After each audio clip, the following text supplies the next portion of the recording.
we've just done the body lock pass. This is going to be a little bit different.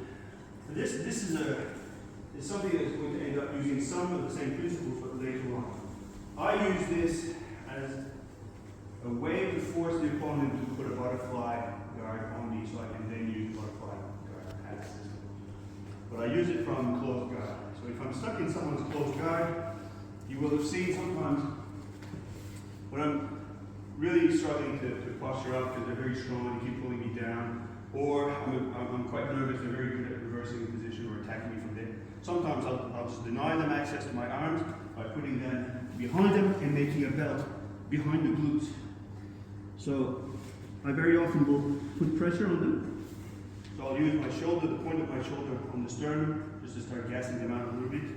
But with my belt in the back, it limits a little bit of their options in terms of what they can do. They can't attack with their arms, and they will usually start pushing my head one way or the other, which I counter by moving my head from one side to the other. It's not a perfect system, it can be reversed, but most people at some point get frustrated and will insert a butterfly.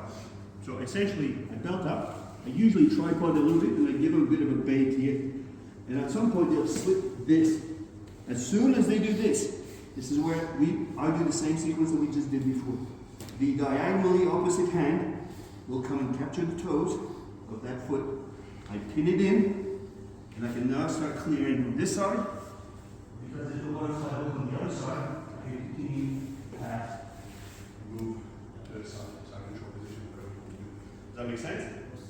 So from the closed guard, I make a belt behind the glutes. I usually tripod. I put my tripod with my shoulder in. As soon as the butterfly hook comes in, I catch. I use my diagonal hand to control the toes, bring it in, and I clear that leg and start to pass.